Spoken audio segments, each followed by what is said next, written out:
This program is part of the Infinite Potato Alliance. Visit us at infinitepotato.com. I'm Jared Stern. I think people should listen because we're desperate for attention right now. I'm also Jared Stern. This is what I like to call an exercise in benign narcissism. And you're Between Two Sterns.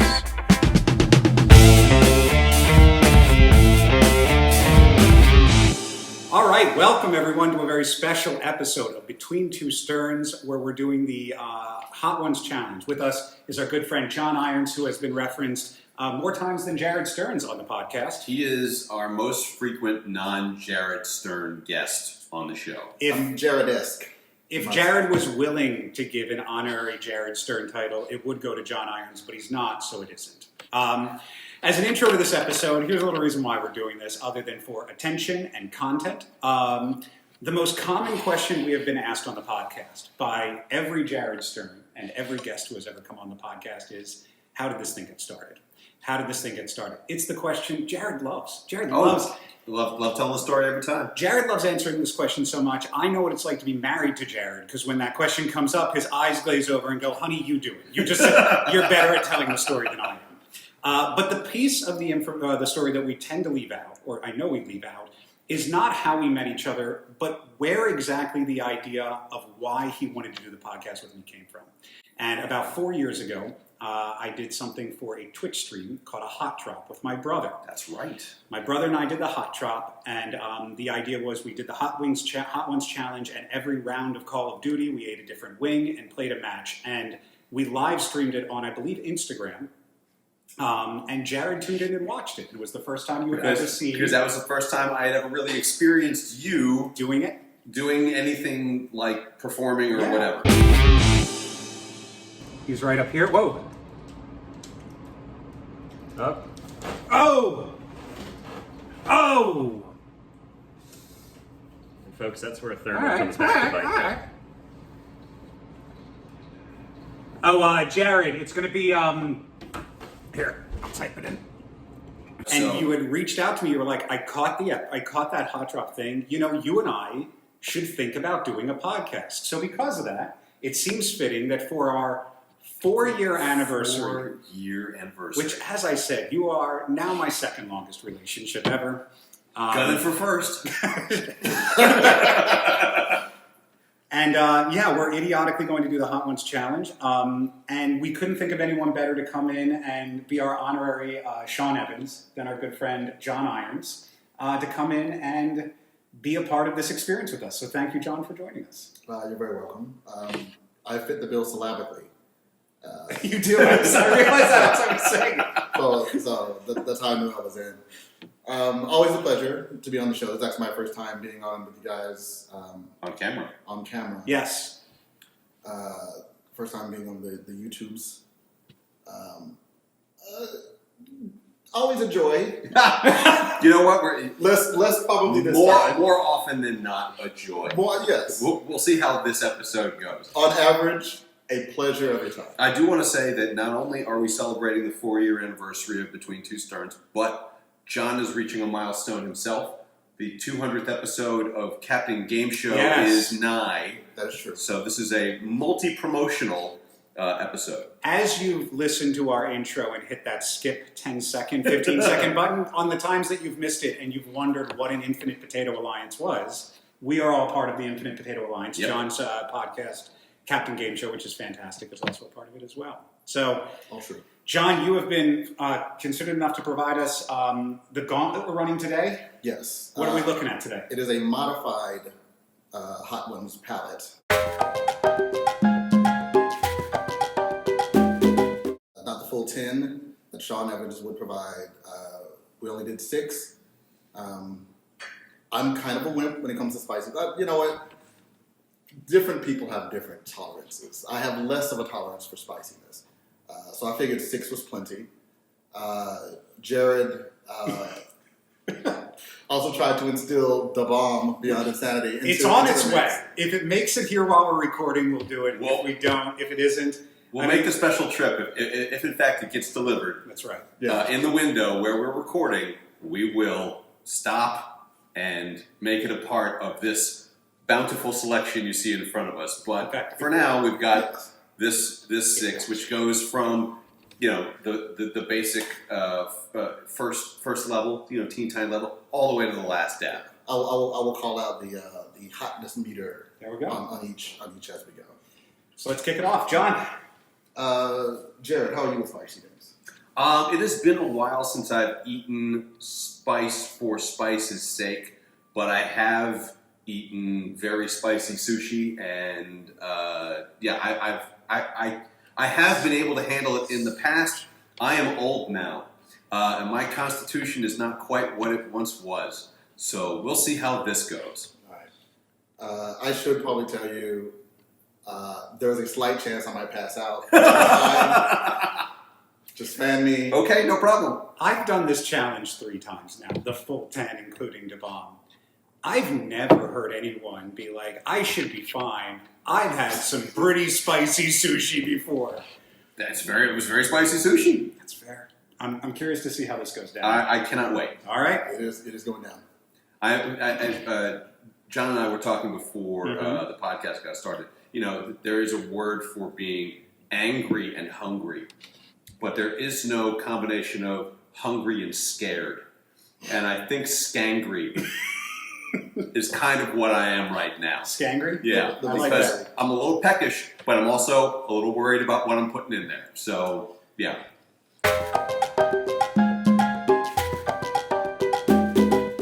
Rated as a 2 out of 10. Okay. All right. Here we go. Cheers. Cheers.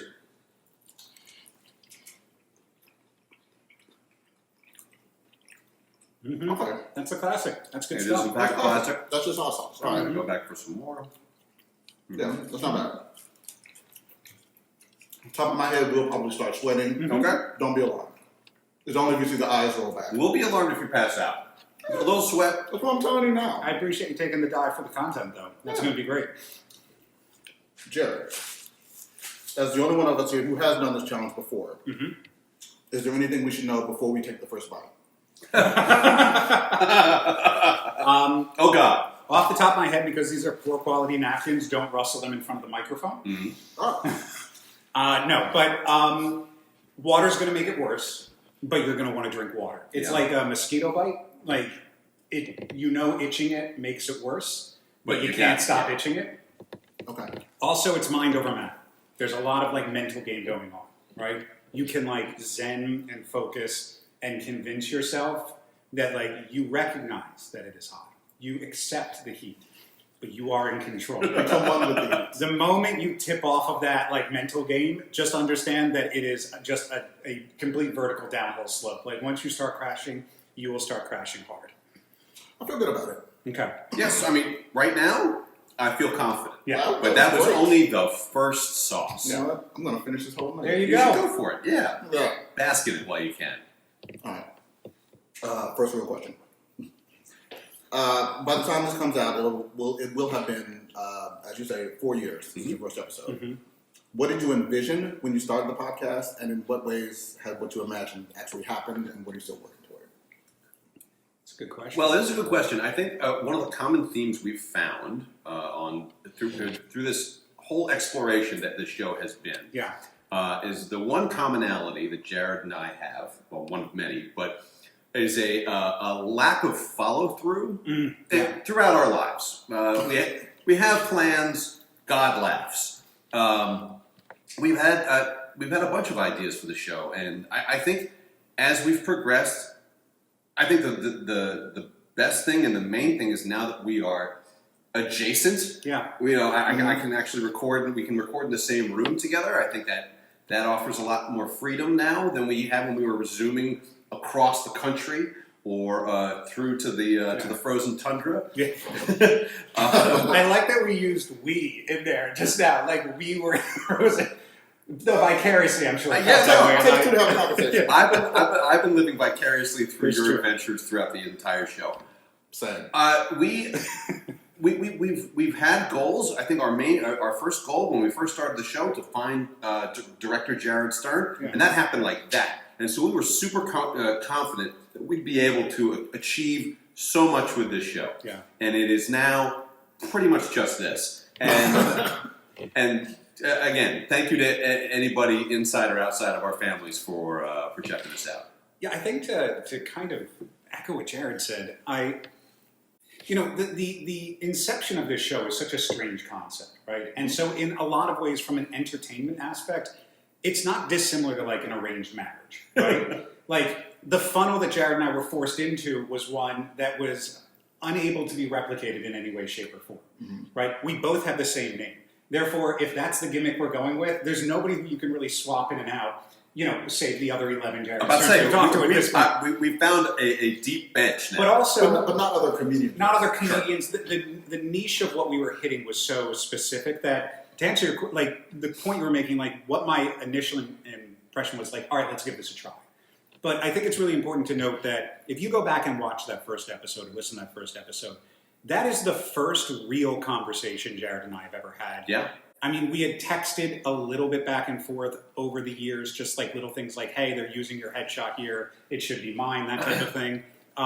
We had texted a little bit going into the recording of the first episode. We played a game of Fall Guys at one point. Yep, on a headset. But we had no idea who the other person was. We didn't know what their personality was like, what their real sense of humor was, who they were as a core of a human being. And so in this kind of arranged marriage of entertainment, now we're forced to have this conversation because we have the same name. So let's see what the fuck is going to happen. Yeah. And as I've said on the podcast and I've said before, I feel like if you listen to the podcast, outside of all the antics and other things, you see the evolution of two complete strangers whose commonality was they happen to have the same name, go from strangers to colleagues to co-hosts to friends, and now somebody who I consider family. Yeah, brothers. I consider Jared to be my other brother that I never had. This is the third time you and I have had a conversation as well. Is it only the third time? I thought we were on number 4. I mean, we can count it off. The first time we heard each other's voice was while playing Fall Guys, right? Yes, it was. Yeah, while streaming Fall Guys. Well, not streaming Fall Guys, but while playing Fall Guys, yes. And then the second would have been, it was when we had the FaceTime. The second was the FaceTime. Wow. Okay. This is number 3. This is 3 on the board. But like you said, it feels like we've been talking the whole, for as long as we've known each other. Well, we've known each other. We've known of each other for years. Yeah. We've been anecdotally aware of each other for quite some time. I remember finding you on MySpace and being grateful that you were funny. I remember I'm like, oh, if this guy sucks, it's going to be fucking terrible. Hey, and then I was like, back at you. Oh, thank you. No, I appreciate it. Here's the other thing I think we need to do is just establish why people should give a shit. Oh, that's a valid point. Yeah. Because outside of our friends and family, no one knows who the hell we are. And I think that people should listen because we're desperate for attention right now. We are. Yes. This is what I like to call an exercise in benign narcissism. And I think that what I conceptualized for the podcast was, we'll see how long this lasts before it just kind of peters out. And what I gained from the podcast was this new family member and somebody who I really love and cherish and care about. Yeah. I think one thing that kind of helped it not peter out in the beginning was the fact that it was happening during the pandemic. That's true. And this was a really great way to mark time. Yeah. It was just one of those appointment things that we did to make sure that we didn't go fucking crazy. Yeah. It has evolved into. Listen, I care deeply for this man. He has been through a lot, and I have felt for him in every instance that he all the drama that you guys maybe haven't heard behind the scenes, the stuff that we don't tell you guys. You have no fucking idea. A deep cut nerdy reference is if you watch Marvel's What If, which I believe John Irons has. Jared is the watcher to me. And everything he's watching is like a what if version of himself. What if I didn't find Andrea? What if I went to New York? It's just there, but for the grace of God go I.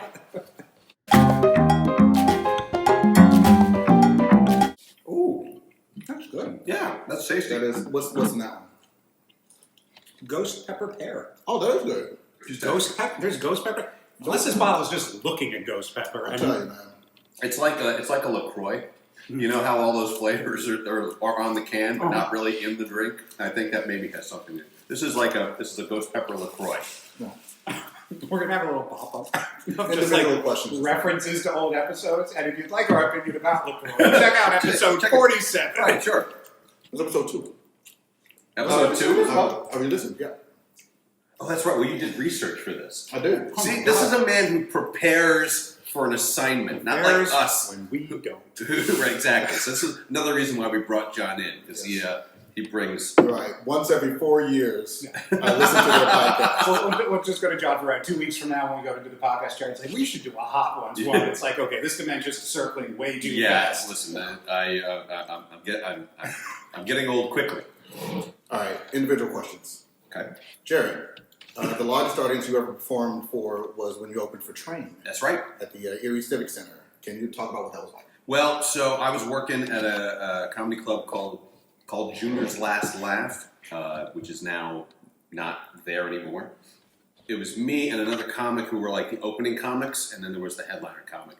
And we walked, we went to the club, and the club owner was like, "Hey, listen, guys, Train is in town, and they're playing the Erie Civic Center, and their opener got sick, can't sing.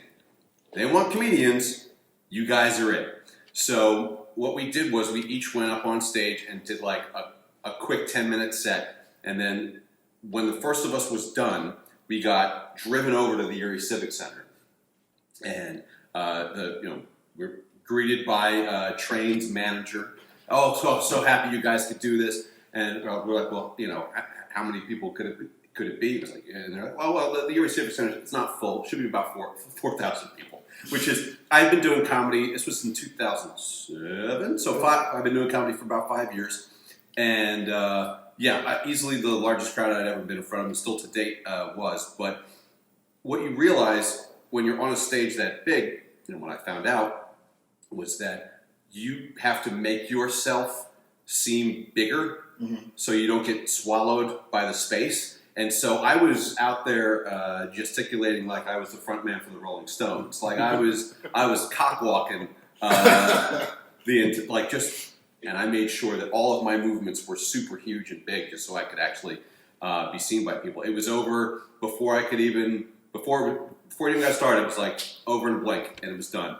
The great thing about that though was, so we got done with it in time to do the late show for at the comedy club, and there were 4,000 people in the Erie Civic Center. How many people do you think were at the late show at the comedy club? 32. Like 13. 40. Oh. So it was a 99% drop off from, so I went from 4,000 to 40. And I made sure I gave them the same show. Or you entertained 4,040 people. That's right. Collectively. A total. Over the course of the night. Approximately 4,000 people. Yeah. You have, as previously referenced, bounced from coast to coast. Yes. East Coast, West Coast, LA, New York, the big tentpole cities. Which coast is better and why? Ooh. I think better is a relative term, and you can only speak from your own perspective. People in California were kind but not nice, and people in New York are nice but not kind. And the way I've heard it referenced is like, so if you get a flat tire, you pull off to the side of the road. People in California will be like, "Oh my God, I'm so sorry. I'm so sorry, but I gotta go. Bye," and then they'll keep driving. But if you have a flat tire in New York, someone will come over and be like, "You got a flat fucking tire? You don't know how to fix a fucking tire? Nobody try. Get out of the way. You're gonna fuck it up. Get out of the way. I'll fix your fucking tire." Figure out so it's that kind of energy. I think that. Which do you prefer? I preferred California. I preferred living in a bubble of the facade. I preferred the fake kindness over the legitimate. I also grew up in Philadelphia, where people are neither kind nor nice and just mean. But so I liked a little bit of it. I grew up I think New York is, both you need money, but in New York you really need money in order to enjoy all that the city has to offer. And in California, I got really into the hiking and the beach and the outdoors and just the lifestyle. I will say that California, if you are not careful, 7 years will float by like that without you realizing, because there's no change of seasons. You don't realize how much the change of seasons are required for you to just track time. But I really enjoyed California. I tried desperately to get people who I cared about to move there. None of them did, and so now I'm in DC. And so you came And so I to them. compromised. I compromised. And where did that bring you? In the Back to DMV. I compromised in the DMV.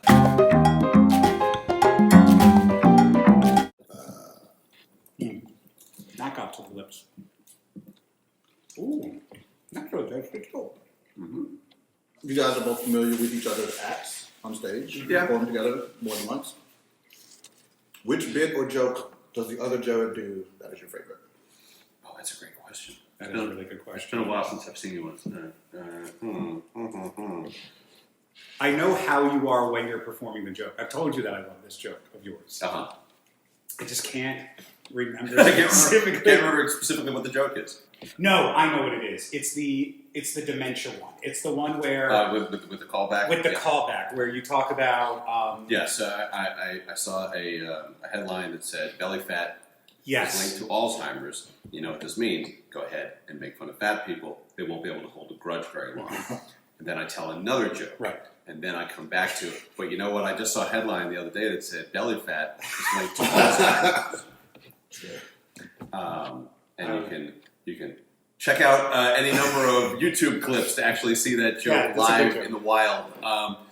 I'm reminded of the joke that you do about how go fuck yourself Yes. should be is not the insult that it should be. Correct. Because that the act of doing that actually brings joy. Yes. And so it should be more of a It's like an intervention. yeah, exactly. You know what you should do? You should go fuck yourself. Yeah.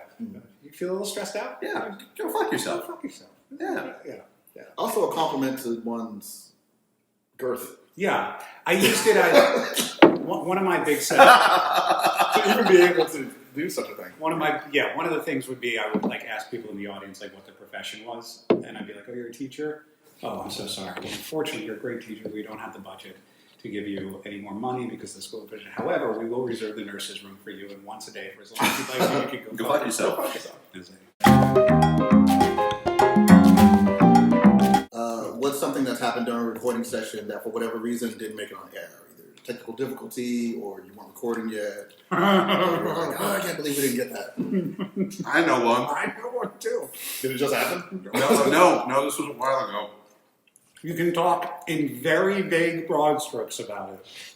Oh, yeah. No, that's actually not what I'm talking about. Oh, okay. I'll go with mine first. Okay. So this was the episode where we came back after my father had passed. Oh, yeah. And I'm not sure if this Jared Stern quite knew what we were planning on talking about. That's right. Oh, my God. Because That's so much better than mine. we got on, That's we started recording, and he just went in, started doing his regular bits. And I'm sitting here going, motherfucker, don't you know? In hindsight, so to be clear, Jared. Oh, now that's hitting me a little bit. Jared was very affected by his father passing, as anyone would, and didn't know whether or not he wanted to talk about it going into the episode. We had talked briefly about it before the episode. Okay, that's tingling a bit. And I was like, "Do you want to talk about it?" He's like, "I don't know. I don't think I want to talk about it." Oh, I thought I was pretty clear that this was going to be the episode where I wrote you. No. We had done another one.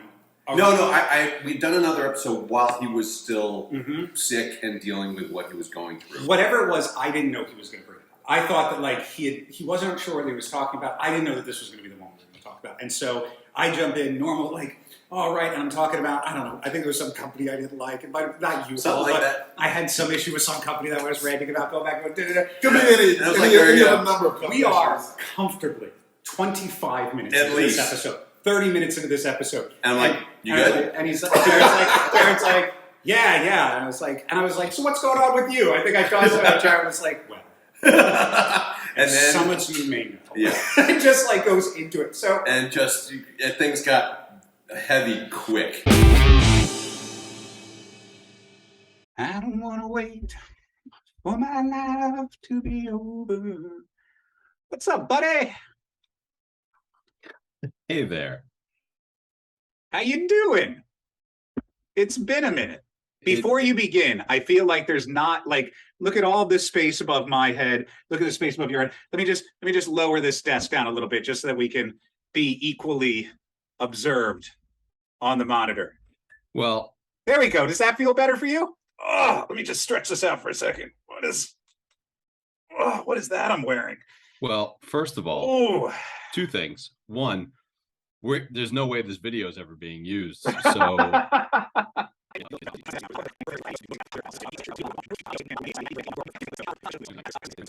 it's been a little bit since last we spoke to the listeners who are listening. And if you listened to the last episode, I think you probably have an idea why we've been off for a little bit.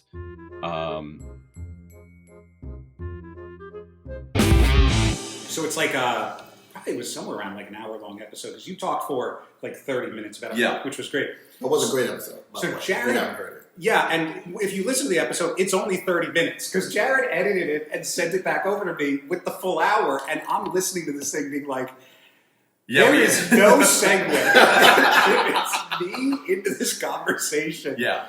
And so I remember texting you and being like, okay, I have to cut the entire front half of this episode out. And you're like, no, it's fine. I was like, it's absolutely not fine for you, but it's 100% not fine for me. Like, I'm coming off terrible in this episode.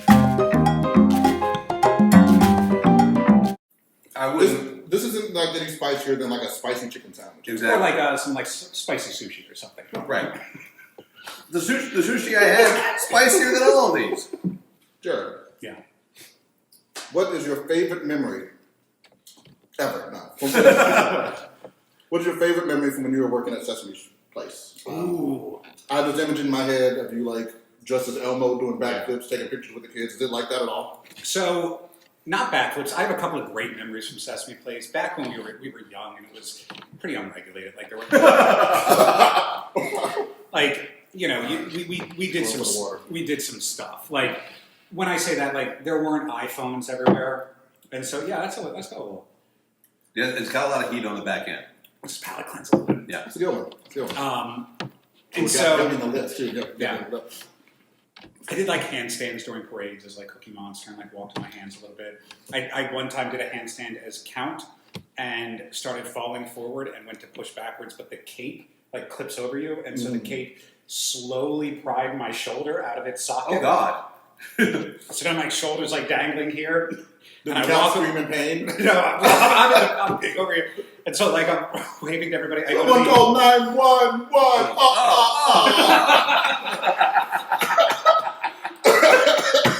Yeah. The Bert and Ernie float was in front of me, and so like I walked over and was like, pow, like popped it back in. Oh, you did it was a lethal weapon. Well, there are 400 people watching me, we're in the middle of the parade, so and I got back up on the parade float. There was a Count organ there, so I'm like, ha ha ha. Just pretending to. I would say my absolute favorite memory though is I was doing a show. Big Bird Theater, big large audience, and had to do pre-show, like warm up the crowd a little bit. And so this was the day after the final Harry Potter book had come out. Oh wow! Okay, and so I come into work and it's just all of. So I was like, I want to say like what year was that? Like I was like 17, 18? 20 maybe, and I was like 20, 21. And I was like old for maybe, but. Had a bunch of the dancers, a bunch of the other employees there, all younger people between like 16 and 18. Eyes bloodshot.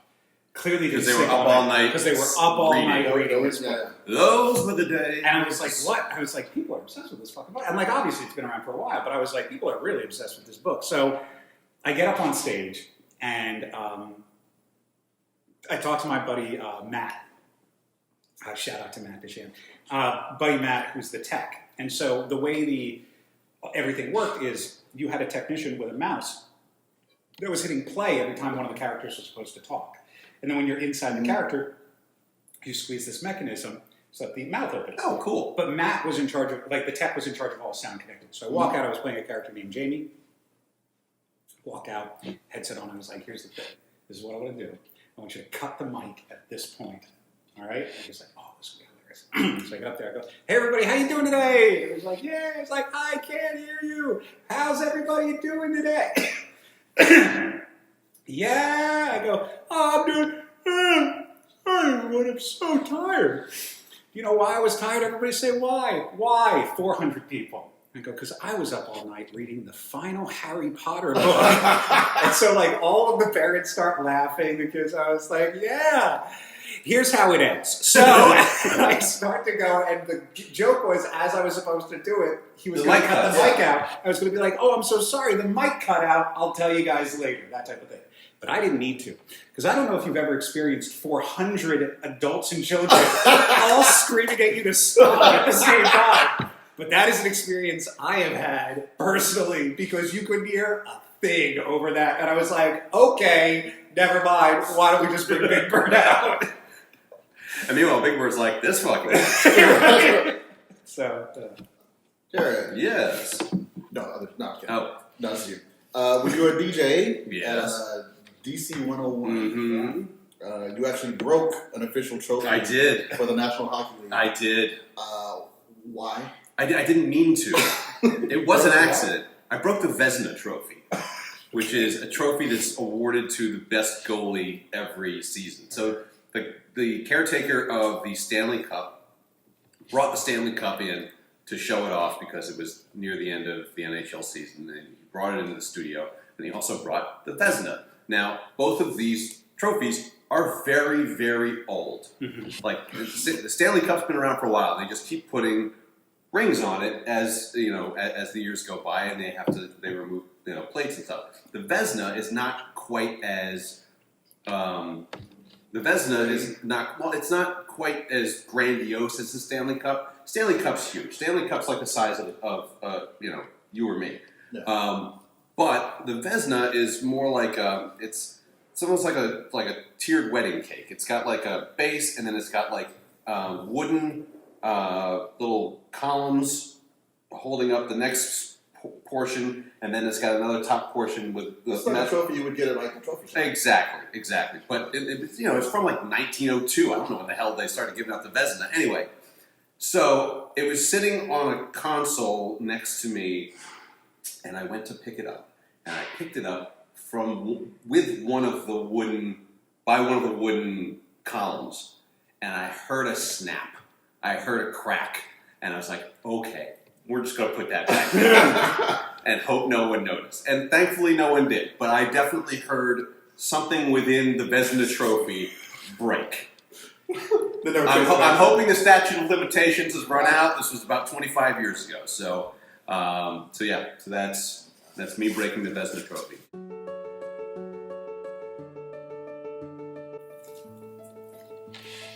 By the way, holy shit.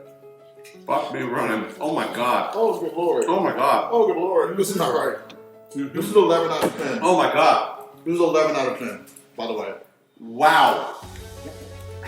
Wow. Okay. Oh god. Wow. So, this is better than the bomb. Yeah. I mean, wow. Okay. So, this was... This works. Yeah. Oh my god. Oh. Don't drink water. Don't drink water. Oh. Ooh. Hey, you biscuit me, please. Actually, I need to. Thank you. I realized I left something in my bag. You alright? Yeah, no, I'm literally. Take those milkshakes out.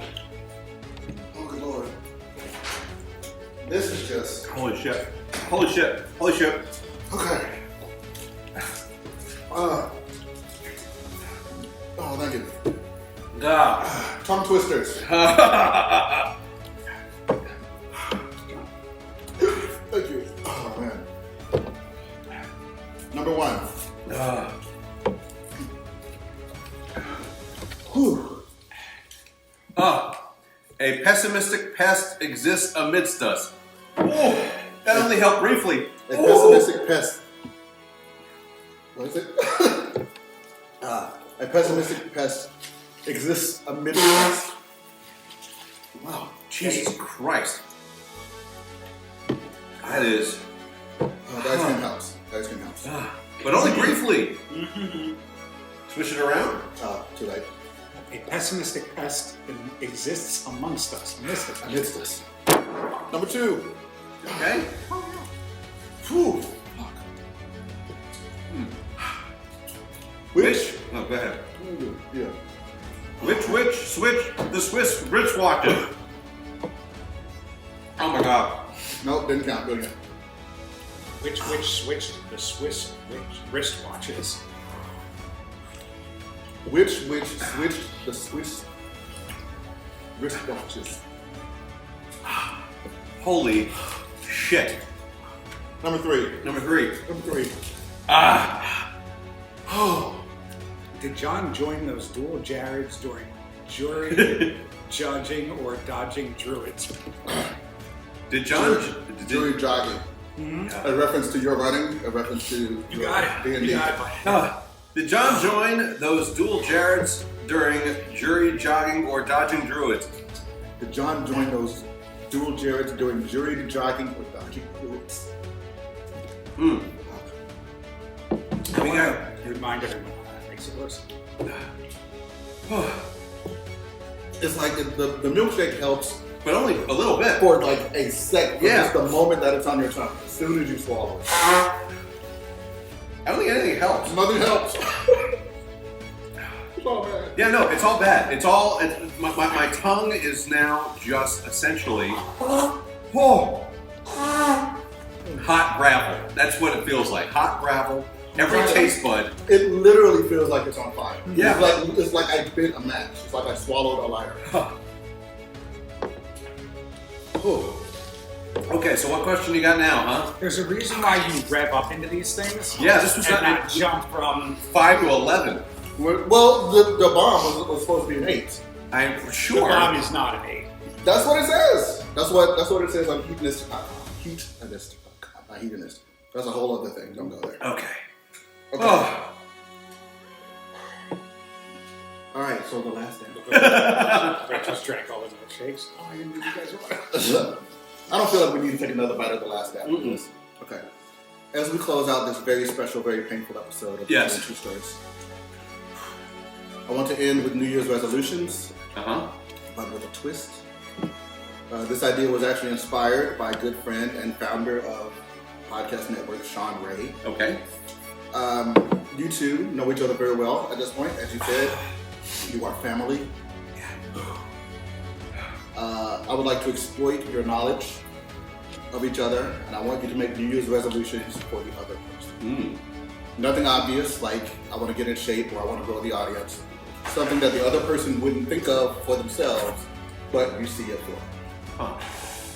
My resolution for him is to get back on stage because work for him has been very limiting and we've had very little chance to actually get you back on a stage on a regular basis. And I know that when you briefly got there, Sorry, you were saying? yeah, when you briefly got there, it brought you joy, a modicum of joy, and you're very good at It it. was a joy to watch. I enjoyed it. That's right, you're in the audience for that. Yeah, I've seen it one couple times. I hate to see people who are really good at something not do the thing they're good at. So, in that vein, I would like, and it doesn't even have to be the both of us on stage, although that's the goal. I would love to have us do the Between Two Sterns live stage show. But in the meantime, I think getting back on stage in 2025 is it would be realistic and a good idea for you.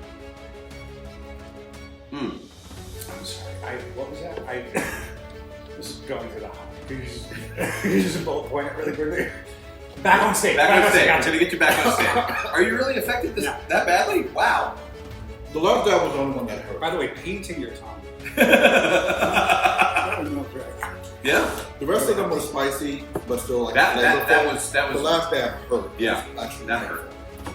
It still is. I appreciate that. It comes back. To say, and it really does mean a lot to me. I think that in a similar vein, I like to see you do more of something that you're good at, which is nothing and play video games. Hey, I just got a Nintendo Switch. I'm very happy to be to pour a lot of my time into Mario Kart 8. It's tough because like the things that I want for you, the things that I see you doing, are not necessarily active things. Okay. Listen, I'm very happy. Don't have to be. Sedentary goals are great for me. I'm a huge fan of those. Inert goals, I'll take them. You're very. It's like you think it's gone, and it just like it rises. I feel fine. Don't lick your lips.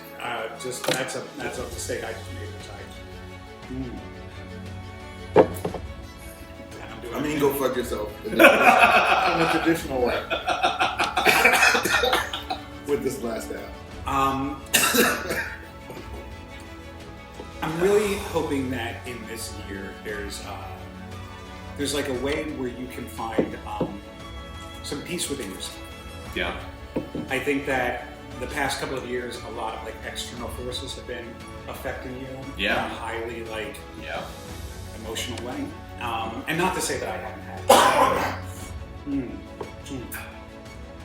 But I think my goal, my hope for this new year is for you to be able to like take some time emotionally for yourself, to be able to focus on yourself because you're so selfless and you think about others so much that you do. And I just don't want it to be that like the sentiment is lost because I keep going back to this milkshake.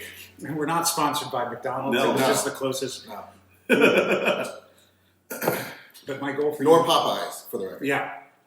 But my goal for you this year would be for you to have some like emotionally grounding peace for yourself. Yeah. Which can translate into sitting around and playing Nintendo Switch. Yeah, it's certainly something I'm willing to explore.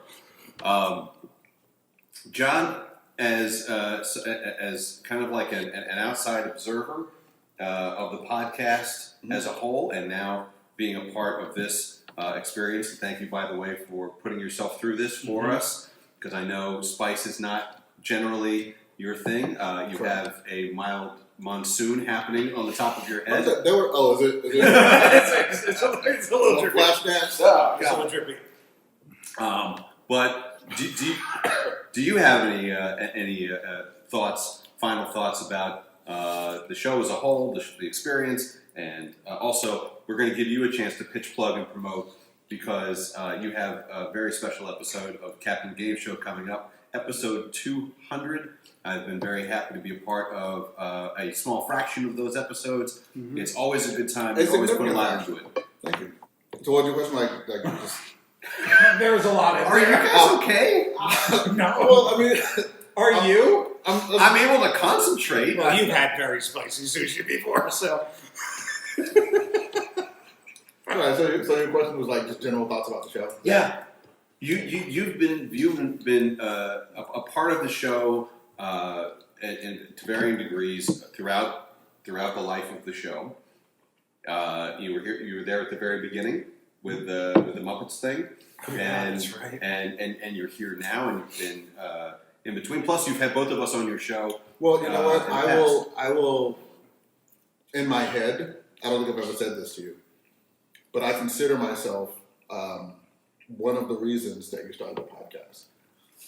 Just because, like, if John can do it, if this guy can run a podcast, That was the best bait and switch of hubris all the way down to a zero. I consider myself the reason. And Jared's like, I would love to hear this. Like, John can do it. I've done Captain GameShow. We just went from 5 to 11. You just took it from an 11 to a 1. To be fair, I had been on your show a couple times, at least a couple times before we started doing this. And Maybe many times. That's what I'm saying. It was actually between being a part of your show and seeing kind of how the sausage was made a little bit, and the technology being better in order to like Zoom just became a thing during the pandemic, and also our good friend Chris Papa. He was like I've known him for a long time, and he like every time I talked to him, he was like, "So when are you gonna start a podcast?" Mm-hmm. Yeah. And so all of those forces kind of came together. You're gonna bring that out, and just kind of it was kind of a perfect storm of availability and technology, and then a wild Jared Stern appeared. Like a Pokemon. Yeah, exactly. Because I had no hook. That was the only reason why I never started a podcast, was because I was just another Nebuchadnezzar schmo in a field of Nebuchadnezzar schmoes who have a microphone in front of them. But now with this other amazing Jared Stern at my side, we had a hook, and so it's lasted 4 years. And thank you guys for nibbling on that hook for this long, and we hope you stay with us even after this. John, as you know, like, I enjoyed the show. I listen to every episode. I often comment. You do? I was like, hey guys, I was just listening, and thank you, frankly, for all the random shout outs. Yeah. Where, hey, I think this word means this. John would know. I'm like, I'll get back to you. Take a moment, plug yourself, talk about what you got going on. Captain GameShow has, as Jared mentioned, is in season 6. Season 6 is probably close to an end. Coming up on episode. I'm not mad at it. Well, we're supposed to get a laugh. It wasn't supposed to. Sorry. The violence got the laugh. Coming up on episode 200. Thank you, Jared, for promoting it. I honestly am not sure what I'm going to do. But now I got to do something. It's going to be. It's got to be a medium-sized deal anyway. I mean, 200's a lot. Hey, 2 hot ones challenge. You loved it so far. Yeah. We'll get you the bomb. We'll get the bomb. And then it won't be so bad because it'll be I'll have that 8 middle step. So I just want to make it clear, we're never doing this again. Okay. Yeah. What we can do for the 5-year anniversary or the 300th episode, we'll bring John back and we'll do sweet ones, where we get increasing level of sweet sauces, and then like 3 adult men can go into a diabetic coma together on camera. Well, I think just to kind of put a bow on everything. First of all, this has been an amazing run, and I hope we can keep it going well past 4 years. We can start doing our graduate work in podcasting. But it's been an awesome ride. I know I have another possible Jared Stern on the hook. Do you? Yeah, I do. Hopefully, if he responds to me. But anyway, I love when Jared talks about other Jared Sterns like he's matching with people on Tinder. Every time. It's like, as long as he swipes right. If I get a response, what's the deal with people, like, you message them and then they just don't respond? And it's like, well, now you know what dating's like. Exactly. But we have grand plans for this show. You guys know this. But for the most part, we're just going to keep doing it. I hope you guys keep tuning in. I hope if you're new to the show, this seems like something you'd like to catch up with. We've done over 130 episodes, so go back and check out the history, the vast back issues of Between Two Sterns. And guys, from the bottom of my heart, for both of you, I hope you both go fuck yourselves. Okay then. CaptainGameShow.com. Do we have a .com? We do. JaredStern.com. JaredStern.com. It's going to be at the end. If you. Yeah. It does say it at the end. It does say it right now. Yeah. This isn't my show, so I had to get in early. That was the out. One of them. Certainly one of them.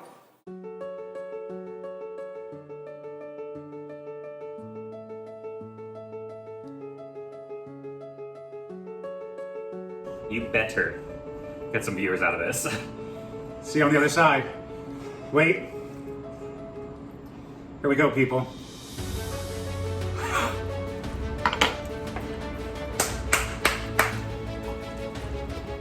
Drop it like it's hot. It's stadium. You know, it's not that bad. There it goes. We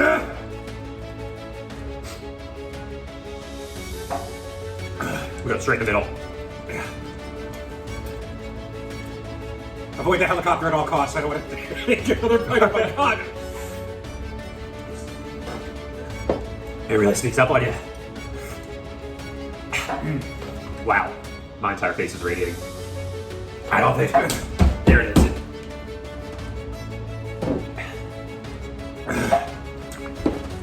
I'm flying.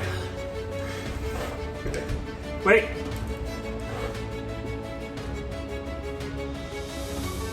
I'm flying. Get more milk. I'm having a chemical reaction. Get milk!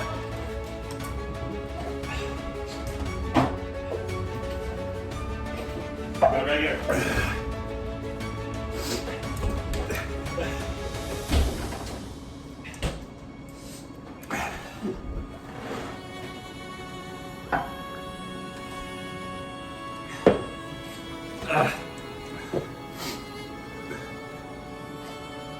I can't open my eyes.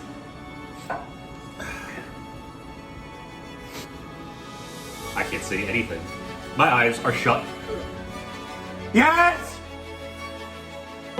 As a reminder, the rules state that if the full leg is closed, we do not have to take a second bite on second death. That is huge. I've never loved you more.